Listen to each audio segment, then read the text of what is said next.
네, 이처럼 19년간 축사에서 강제 노역을 한 지적장애인 고모 씨가 축사 주인 부부로부터 가혹행위를 당한 정황이 속속 밝혀지고 있습니다. 네, 경찰은 전방위 수사를 통해 이들 부부의 처벌 수위를 높이는 방안을 검토 중입니다. 네, 오늘 이 시각 손수호 변호사와 함께 이번 사건 자세히 살펴보겠습니다. 어서 오세요. 네, 안녕하십니까? 안녕하세요. 자, 아마 이번 사건 때문에 많은 분들이 충격을 받으셨을 걸로 보이는데요. 일단 어쩌다가 19년 동안 이런 학대를 당하게 된 건가요? 네, 우선 고모 씨가 48세입니다, 지금. 네. 그런데 이제 이미 한참 전에 길을 잃어서 그 집까지 가게 된 건지 아니면은 직업 소개서를 통해서 직업을 구하게 된 건지 그도 아니면 납치된 것인지 여부에 대해서 아직 정확하게 밝혀지지 않았습니다. 예. 하지만 지금 지적장애 2급이기 때문에 네. 또 당시 상황을 정확하게 기억 못하고 있거든요. 따라서 이번 경찰 조사 등을 통해서 어떻게 김모 씨 부부와 함께 이렇게 생활하게 됐는지를 밝혀야 되겠고요. 또한 아직까지는 정확히 드러나지 않고 있어서 더욱 안타까움을 더하고 있습니다. 꿈에도 그리던 어머니가 살던 곳이 본인이 강제 노역을 당하던 곳에서 불과 15km밖에 떨어지지 않았던 곳이라고 합니다. 어쩌다가 왜 그동안 찾지 못했는지 그리고 이번엔 어떻게 하다가 찾게 된 건지 이것도 궁금하거든요. 굉장히 안타깝죠. 일단 지적장애 2급이기 때문에 의사 표현을 명확히 하거나 아니면 본인의 어떤 불이익한 점을 헤쳐나갈 수 있는 부분이 약간 좀 미흡했습니다. 네. 그러다 보니까 굉장히 긴 시간 동안 더군다나 또 어머니와 멀리 떨어지지 않았거든요. 차로 10분이면 가는 거리인데 그동안을 10년 넘게, 10수년 동안 결국은 만나지 못했습니다. 그러다가 그동안 많은 학대라든지 폭행, 협박 등을 당하고 있었는데요. 또 이제 급여도 받지 못하고 있었는데 너무 괴로운 나머지 일단 현장을 이제 이탈했습니다. 즉 도망을 친 거죠. 네. 그러다가 비가 오니까 근처에 있는 공장에 이제 처마에서 비를 피하고자 했습니다. 예. 그런데 그 공장에 무인 경비 시스템이 있었어요. 그러다 보니까 그 경비 시스템이 이제 침입자로 인식을 해서 작동을 했고요. 네. 그러다가 이제 사설 경비업체에서 출동을 했습니다. 그래서 좀 약간 이야기도 잘 하지 못하고 하니까 경찰에 인계를 했고 예. 경찰에서는 이제 물어봤죠. 집이 어디냐, 네. 왜 여기 있냐 했는데 제대로 된 답을 못했다고 합니다. 횡설수설을 하고 그러다 보니까 이제 수소문을 했는데 결국 처음에는 김모 씨에게 다시 이제 인계를 했어요. 예. 그래서 주변 마을 사람들에게 묻고 했더니 김모 씨의 집에서 일하는 인부다라고 해서 김모 씨에게 인계했는데 그때 경찰이 그냥 넘어갔으면 큰일 날 뻔한 건데 뭔가 이 고모 씨가 꺼려하고 무서워하고 이제 당황해하는 것을 이제 인식을 한 겁니다. 그래서 이거는 그냥 두면 안 되겠다 싶어가지고 그 후에 이제 진상을 조사해서 결국은 고모 씨가 김모 씨 부부에게 결국은 감금당해서 장기간 동안 이렇게 돈도 못 받고 일을 했다라는 점을 밝혀내게 된 거죠. 다행히 경찰이 수상함을 느껴서 이렇게 정황을 파악하게 됐는데요. 이 고 씨의 어머니와 누나도 지적 장애를 가지고 있다고 하는데 이 기초생활비 수급비마저 끊기면서 이 곤궁한 생활을 했다고 들었거든요. 실제로는 어떻습니까? 그렇습니다. 참 안타까운 일이 한두 개가 아닌데요. 그런 점이 이제 고모 씨의 어머니뿐 아니라 누나까지도 지적 장애를 현재 앓고 있습니다. 더군다나 이제 경제적인 부분에 있어서 어려움이 굉장히 많이 있었는데요. 또한 한 가지 좀 더욱 안타까운 점은 이제 별다른 수입이 없고 굉장히 어려웠음에도 불구하고 기초생활수급 대상자로서 그런 급여를 받지 못했습니다. 왜냐하면 이제 농지를 약간 일부 가지고 있었는데 네. 그러다 보니까 재산이 있기 때문에 이제 급여를 못 받았거든요.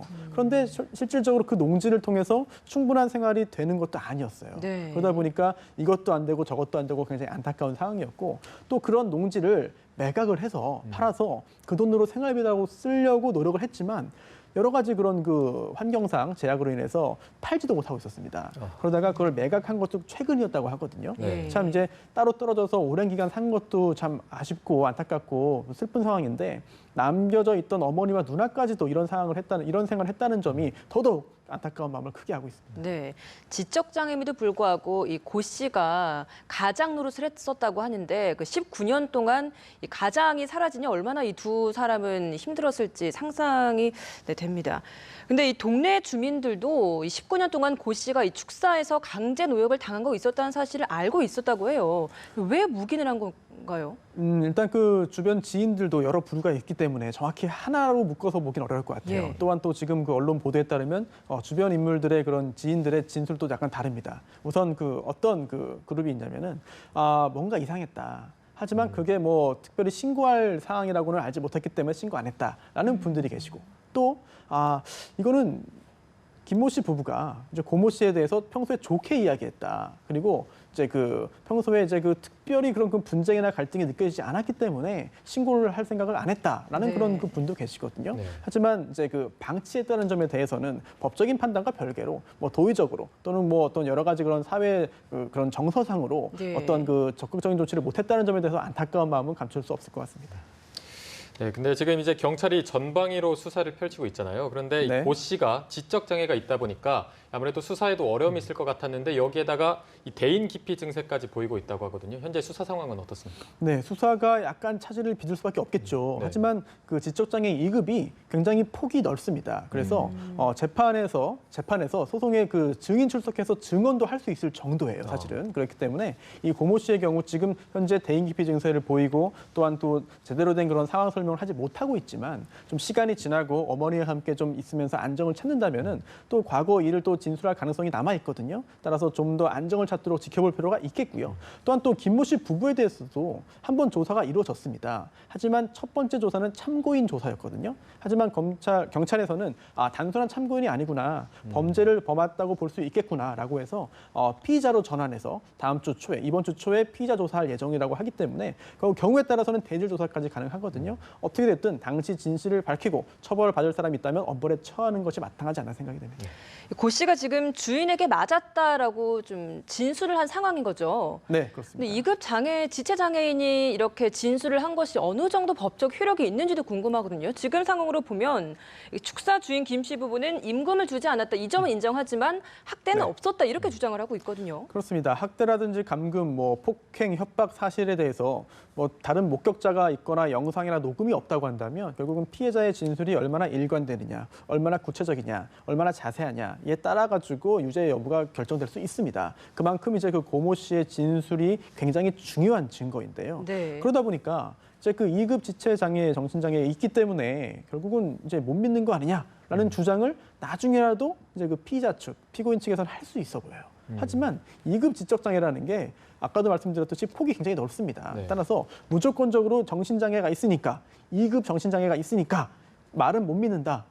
다 믿을 수 없습니다. 증거로 못 씁니다. 라고 하는 것은 사실 신뢰할 수 없습니다. 받아들이지 않을 것이고요. 네. 네. 구체적으로 고모 씨가 어떤 진술을 할 수 있느냐에 따라 가지고 유죄의 증거를 쓸 수 있을지가 판가름 나거든요. 네. 결국은 이제 고모 씨가 빨리 정서적인 안정을 찾아서 과거의 일을 떠올리고 기억을 더 생생하게 증언할 수 있다면 처벌할 수 있는 유력한 증거로 쓰일 가능성은 여전히 남아 있습니다. 만약에 증거로서 사용할 수 있을 만큼의 증언을 하지 못하면 효력이 없어지는 겁니까? 그렇습니다. 증거 여러 가지 정황이 있고 이제 심증이 있고 의심이 되고 도덕적인 비난이 가능하다 하더라도 예. 유죄 판결을 내리기 위해서는 증거가 필요한데 증거가 없다면 사실은 의심에서 그치지 예. 유죄 판결을 못 하거든요. 네. 따라서 고모 씨의 회복과 안정을 통한 증언 획득이 중요하겠고 네. 또한 주변 지인들도 지금이야 이제 본인에게 불똥이 튈까봐 여러 가지 진술을 못할지 몰라도 참고인으로 소환되거나 아니면 재판 과정에서 증인으로 소환되면 예. 거기서는 제대로 된 이야기를 할 수 있거든요. 네. 따라서 주변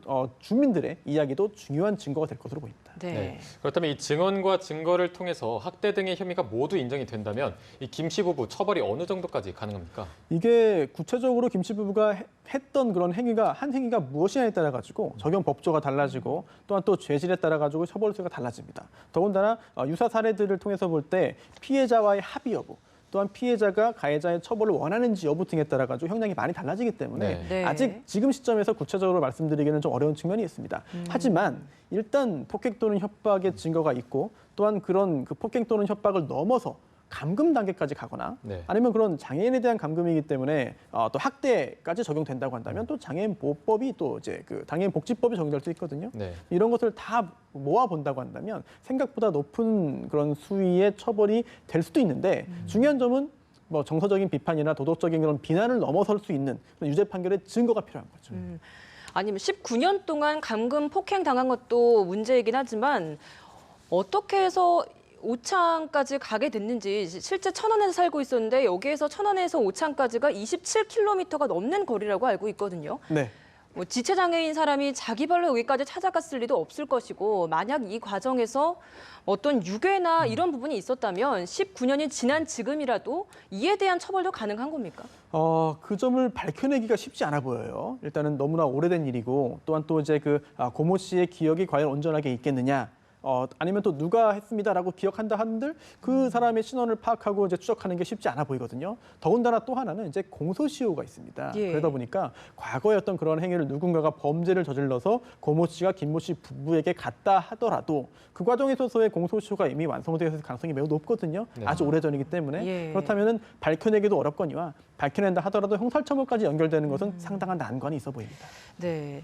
19년 동안 받지 못한 임금 이건 받을 수 있는 겁니까? 임금 채권만 놓고 보자면은 소멸시효가 있어요. 그러다 보니까 과거에 못 받은 임금이 이미 소멸됐을 가능성이 있거든요. 네. 소멸시효가 어느 정도인 거죠? 그 임금 같은 경우에 이제 3년의 단기시효가 이제 적용되기 때문에 이미 다 소멸됐을 것으로 보입니다. 예. 하지만 그게 아니라 설령 그렇다 하더라도 그걸 감안한 손해배상이 가능할 것 같아요. 왜냐하면 그동안 이제 감금, 학대, 폭행, 협박 등을 통해서 장기간 동안 이제 강제적으로 노역을 시킨 것이기 때문에 그러한 임금의 문제가 중요한 것이 아니라 손해배상이 중요하거든요. 그렇다면 고모 씨가 그동안 받았던 그런 손해들에 대해서 충분한 그런 배상이 이루어지지 않는다고 한다면 실제로 재판 과정에서 엄한 형벌을 피할 수 없습니다. 따라서 김모 씨 부부 입장에서는 임금으로 접근할 것이 아니라 내가 그동안 한 달에 얼마 주기로 했는데 그동안 못 준 게 얼마다. 시효로 소멸된 게 얼마고 남은 건 얼마니까 그만큼 다 주겠다라고 해서 해결해가지고는 오히려 비난을 더 크게 받을 것으로 보이고요. 손해배상을 충분하게 해야만 그나마 조금이라도 죗값을 치르는 것이 아닌가 생각이 됩니다. 네.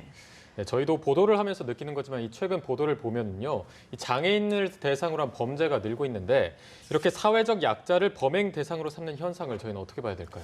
네, 사회적 약자죠. 더군다나 이제 농장에서 이제 참 힘든 일을 했습니다. 그리고 아까 3년이라고 말씀드렸는데 노역인의 임금은 또 3년이 아니라 1년 아주 짧은 그런 네. 소멸시효가 적용되거든요. 가장 단기에 이런 걸 볼 때 사회적 약자에 대해서 쉽게 조정할 수 있다. 쉽게 관리할 수 있다. 내가 원하는 대로 할 수 있다라는 생각을 해서 범죄로 이어진 것으로 보이고 또 하나는 그동안 문제없이 해왔는데 이게 그러다 보니까 죄의식이 좀 더 옅어졌을 수가 있습니다. 그리고 또한 그동안 이게 처벌을 받은 경우도 있지만 처벌의 수위가 높지 않다 보니까 죄의식이 크지 않고 그러면 적발됐을 경우에는 그냥 그 정도 처벌이니까 그냥 그 위험은 감수하고 경제적인 이익을 취하는 것이 합리적이다. 라는 생각을 할 수가 있거든요. 여러모로 볼 때 굉장히 안타까운 사건이고 이제는 이런 일이 보도가 되지 않고 사라졌으면 좋겠습니다. 네, 이 노역 임금에 대한 소멸시효가 1년이라고 이야기를 해주셨는데 이런 경우는 오히려 더 이 기간을 3년보다 더 늘려야 되는 게 아닌가 싶은데 왜 더 짧은지도 궁금합니다. 네. 지적장애인이나 같은 이런 사회적 약자에 대한 처벌 수위도 조금은 더 높여야 되지 않을까라는 생각이 들거든요. 네네, 이번 사건과 별개로 이제 소멸시효는 민법에 규정이 있는데요. 10년, 5년, 10년, 3년 이렇게 1년 이렇게 갑니다. 그런데 가장 짧은 게 노역인과 연예인의 임금, 그에 공급한 물건의 대금 채권 등이 1년으로 가장 짧은데요. 이 부분은 꼭 이제 정신장애가 있는 분에 대한 노역만 하는 것이 아니라 네네. 노역인 전체에 대해서 이제 법이 정한 것이기 때문에 네. 일단 이번 사건과 직접 관련은 없는 것으로 보이고요. 또 설령 이런 임금 채권에 노역인의 임금 채권의 그런 소멸시효를 따지지 않더라도 일단은 굉장한 큰 범죄 행위를 한 겁니다. 예. 따라서 민사적인 부분과 별개로 형사적으로 범죄를 범했기 때문에 처벌을 받아야 하고요. 그러한 처벌 수위를 조금이라도 낮추기 위해서는 그런 형사적으로 이제 합의를 해가지고 손해배상을 하고 아니면 또 이제 보상을 하고 이런 식의 처리가 필요한데 그렇다 하더라도 엄한 처벌이 이루어지지 않는다고 한다면 이런 일이 반복되고 재발하고 척결되지 않을 가능성이 있습니다. 철저한 수사를 통한 엄한 처벌이 이루어져야만 이번 사건의 재발을 막을 것으로 보입니다. 네. 꼭 빠른 시일 안에 진실이 밝혀져서 처벌과 보상이 올바르게 되기를 바라겠습니다. 지금까지 손수호 변호사였습니다. 오늘 말씀 고맙습니다. 네, 감사합니다.